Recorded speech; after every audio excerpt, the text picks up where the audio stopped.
aberto aqui para você abrir sua Bíblia, de 1 Samuel, capítulo 4, 1 Samuel. A gente vai ler a partir do versículo 10 até o finalzinho do versículo 18.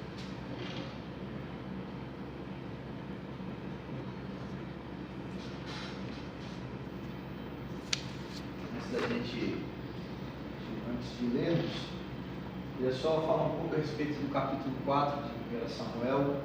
Ele narra um dos muitos conflitos do povo de Israel com os filisteus, que se tornam pedra no sapato do povo de Israel, até ali o reinado de Davi, mais ou menos. E no início desse capítulo, os filisteus derrotam o povo de Israel. O texto fala que aproximadamente 4.000 homens são assassinados. E aí a gente vai ler o segundo enfrentamento desse capítulo, o segundo momento onde eles travam uma outra batalha, e aí a gente vai ver o que acontece nessa batalha. Assim, vamos ler então a partir do capítulo do versículo 10. E assim os filisteus partiram para a luta, e Israel acabou sendo vencido. Cada israelita teve que fugir correndo para a sua tenda. O massacre foi enorme e horrível. Israel perdeu 30.000 soldados a pé. Então os filisteus se apossaram da arca da aliança, e Ófni e Finéias, os filhos de Eli, foram mortos. Naquele mesmo dia, um homem de Benjamim correu da frente da guerra até Siló, com as roupas rasgadas e terra na cabeça. Quando ele chegou, Eli estava sentado em sua cadeira, ao lado da estrada. Ele estava muito angustiado, pois em seu coração temia pela arca de Deus. O homem entrou na cidade e contou tudo sobre a matança que ocorrera. Imediatamente a cidade inteira começou a gritar e se lamentar. Eli ouviu o clamor ao longe do povo e perguntou: que grande alarido é esse na cidade? O benjamita se aproximou e veio correndo trazer as notícias a Eli. Estava Eli com 98 anos, seus olhos já fracos, não se moviam mais, e ele não conseguia mais enxergar. Assim que o encontrou, o mensageiro lhe disse: estou chegando no campo de batalha, consegui fugir das fileiras, e hoje mesmo vim correndo de lá até aqui. Diante do que ele indagou: o que aconteceu, meu filho? E o homem lhe deu a notícia: Israel teve que fugir dos filisteus. Houve terrível carnificina, fomos derrotados, e os seus 2 filhos, Ófni e Finéias, estão mortos. Além de tudo, os filisteus tomaram a arca de Deus. Assim que o mensageiro mencionou a arca de Deus, Eli caiu da cadeira para trás, próximo do portão da cidade onde estava, quebrou o pescoço e morreu, porquanto era idoso e obeso. Ele julgou e liderou o povo de Israel durante 40 anos. Na mensagem de hoje nós vamos falar sobre relações de pertencimento. E primeiro é interessante a gente entender o que são as relações de pertencimento. Essas relações de pertencimento a gente constrói elas na jornada da nossa vida. Nós vamos, a partir do momento que nós vamos sendo inseridos em grupos sociais, ou a partir do momento que nós vamos conquistando os bens e objetivos, nós vamos construindo com essas coisas essas relações de pertencimento. As coisas que te pertencem, ou quando você pertence a um grupo, ou a um certo grupo social. E pensando um pouco sobre essas relações de pertencimento, que é muito importante a gente tentar mapear quando é que elas surgem. As primeiras relações, elas surgem na infância. É na infância que nós temos as primeiras relações de pertencimento. É quando você se dá conta que você, enquanto criança, você pertence a uma família, que você pertence ao seu pai, pertence à sua mãe. É por isso que a criança tem prazer em estar no colo do pai, ela se sente segura no colo do pai. Quando a criança está no colo de uma pessoa que não é o pai e a mãe, e o pai chega perto, ela já quer lançar os braços ao pai, porque existe uma relação de pertencimento. Então, na infância, essas relações vão começando a surgir. Ela começa a construir, sabe, essa relação. Eu pertenço a esse grupo, eu pertenço a essa pessoa. É na infância também que a gente vai construindo as primeiras relações de pertencimento com objetos. Seu filho ganha lá o brinquedo que é dele, o presente. E aí está um dos grandes problemas dessas relações. Quem é pai aqui, como Samuel, sabe o quanto é difícil, às vezes, uma criança compartilhar o brinquedo dela. Eu que trabalho muito com o Ministério Infantil, uma das coisas que mais acontece lá, as crianças sempre chegam na sala, vão direto da caixa de brinquedos, né? E às vezes o menino puxou o brinquedo do baú, descartou e botou do lado. Quando a outra criança vem e pega esse brinquedo descartado, que descartou, quer tirar da mão dele. Não, eu vi primeiro. Se eu vi primeiro, me pertence. Então é na infância que essas primeiras relações vão surgindo e a gente vai começando a construir essas relações. E aí chega a segunda fase, a fase da adolescência. É a fase onde essas relações vão sendo potencializadas, né? Na adolescência a gente quer pertencer a alguns grupos. Eu lembro do meu ensino médio, a configuração social da minha turma. Provavelmente era assim na sala de vocês também. Na frente sentava aquele grupo famoso, os estudiosos, né? Os chamados CDFs na época, né?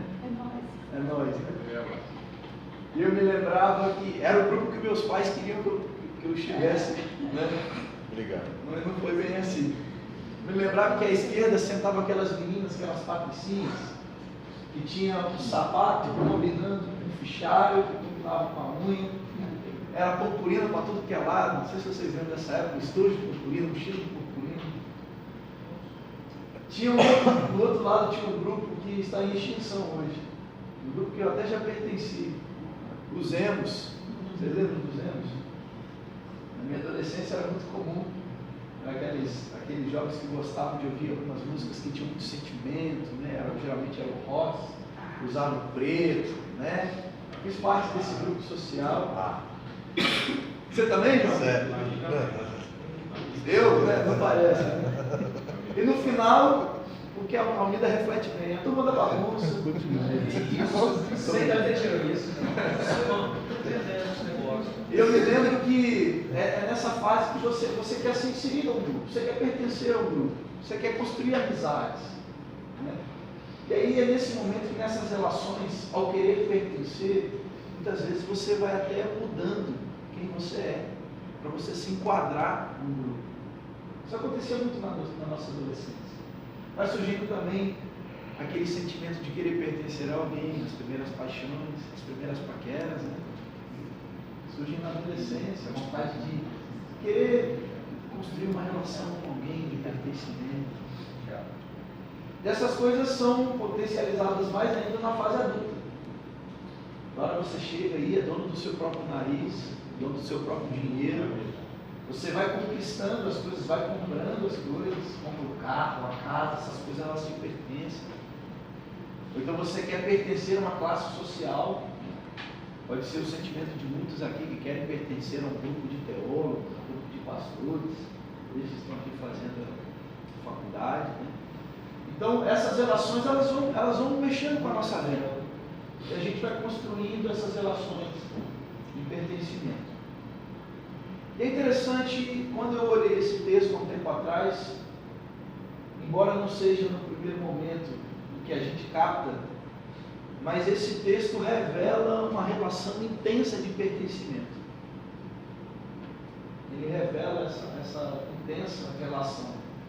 Porque quando a gente lê o Eli, quando ele soube da tomada da arca da aliança, é quando ele cai e ele morre.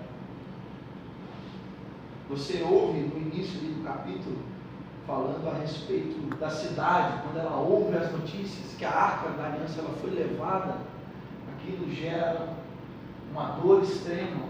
Isso revela uma intensidade nessa relação.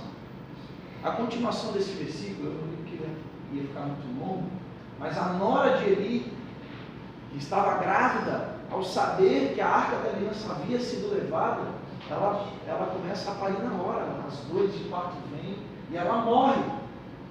ao dar à luz. Então esse texto revela como existe uma relação muito profunda, muito intensa do povo com a arca. E a arca da aliança, de fato, era um símbolo do povo de Israel. Desde a sua produção, porque lá em Êxodo 25, como ela foi feita minuciosamente, sabe? Com uma madeira específica, madeira de acácia, o seu comprimento, a sua largura, o revestimento de ouro. Há uma preocupação. E ela inicialmente feita como um objeto sagrado para guardar as tábuas da lei. E essa relação ela é muito intensa, até porque a Arca da Aliança ela simboliza a própria presença de Deus no meio do povo. Então essa relação com a Arca da Aliança, não sei se você consegue visualizar, mas ela é uma relação de duas vias. Porque não só a Arca da Aliança representa a presença de Deus no meio do povo, mas como também é a relação do povo com Deus, porque o povo é o povo eleito, é o povo que pertence a Deus, é a relação exclusiva. Então é uma relação muito intensa com a arca. E quando a arca então é levada, os reflexos dessa relação começam a surgir. O lamento, a dor, a morte.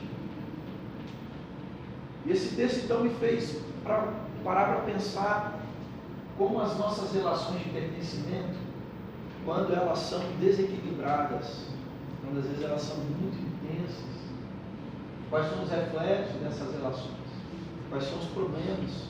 O que a gente colhe no decorrer dessas relações?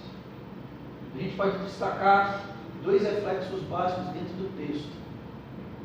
Quando você constrói uma relação de pertencimento muito intensa, uma grande probabilidade de você depender emocionalmente dessas coisas.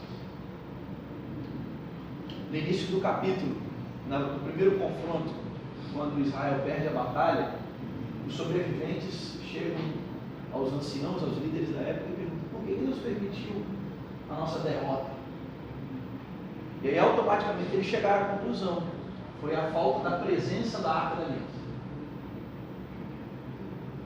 E aí por isso eles mandam buscar a Arca da Aliança para o segundo enfrentamento.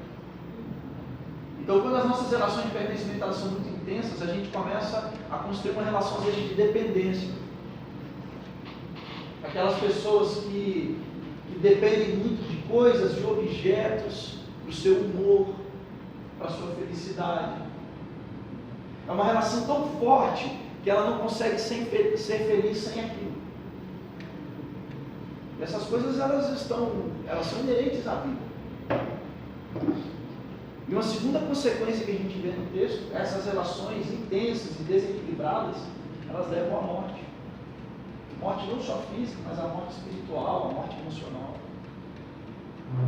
Então, por exemplo, quando a gente estava falando da criança, da relação com a criança com o seu objeto, aparentemente parece que é só uma relação de a criança tem ciúme do seu objeto. Mas e quando ela crescer?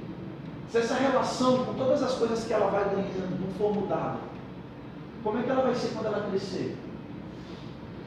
Como é que ela vai ser quando ela se tornar um pai? A gente precisa avaliar. Crianças que não conseguem partilhar das suas coisas, pessoas que não conseguem partilhar dos seus ganhos, dos seus bens. Um dos exemplos que eu lembrei aqui, não sei se vocês lembram do caso da Eloá, uma jovem que foi sequestrada pelo seu namorado e foi inclusive assassinada, durante o sequestro. O que está em jogo nessa circunstância é uma relação de pertencimento, porque o namorado sequestra a Eloá, porque se ela não fosse pertencer a ele, ela não poderia pertencer a ninguém mais.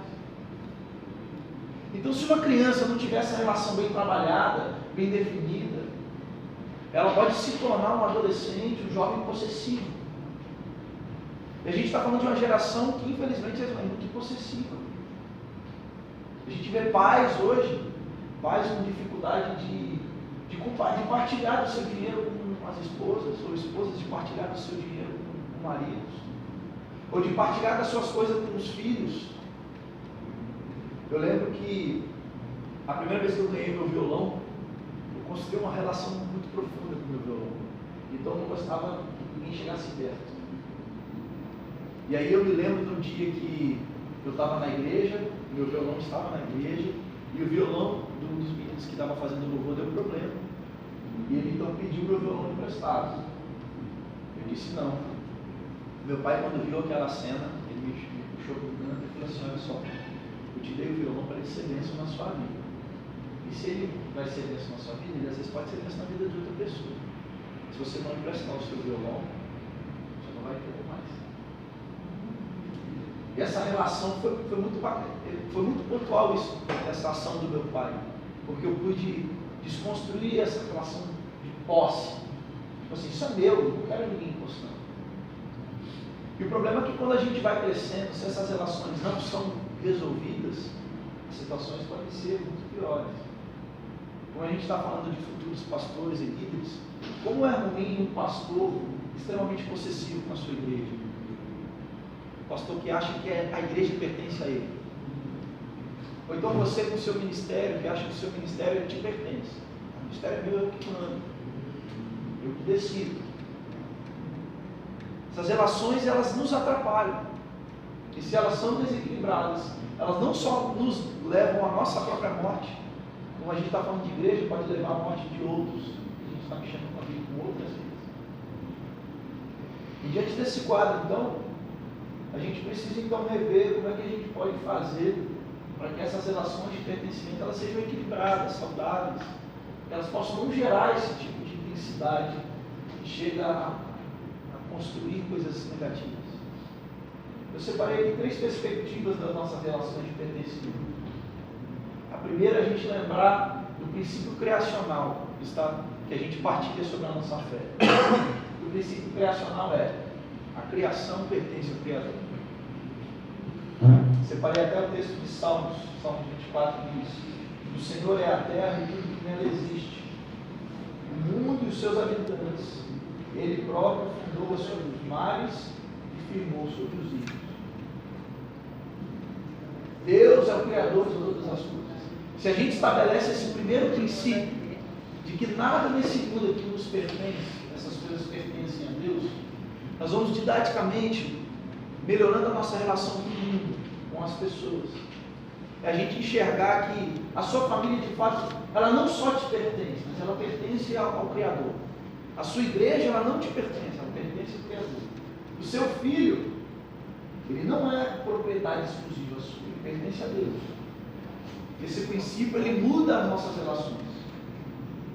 A segunda perspectiva dessas relações é lembrar a nossa característica, a nossa finalidade, o nosso papel nesse mundo. Nós somos servos. No texto de Gênesis 2, quando Deus está criando a humanidade, está fazendo a humanidade, Ele coloca o homem no jardim do Éden para quê? Para zelar, para cuidar. Então a nossa relação com o mundo e com as pessoas é uma relação de cuidado, de zelo. Nós estamos cuidando de algo que pertence ao Senhor. O apóstolo Paulo, lá em 1 Coríntios 4, inicia o capítulo falando: olha, nos considerem como servos de Cristo e administradores dos mistérios de Deus. Então isso precisa comunicar para nós que nós temos o papel de zelar, de cuidar, de administrar, de gerir as coisas desse mundo, porque elas pertencem a Deus. Então Deus confia a nós essas coisas. Deus confia você a uma igreja. Deus confia você a uma pessoa, que é a sua esposa, o seu esposo. Deus confia você a uma criança, um filho. Deus confia você bens. E a sua função não é a partir dos seus próprios conceitos de cuidado, mas é a partir do cuidado de Deus. Essas coisas pertencem a Deus. A gente precisa partir desse ponto nas nossas relações. E o último, talvez um dos pontos mais importantes dessas relações, é que elas precisam ser discernidas pelo Espírito Santo. Porque se a criação pertence ao Criador, não existe ninguém melhor em tratar a criação do que o próprio Criador. Ele sabe como tratar a sua criatura.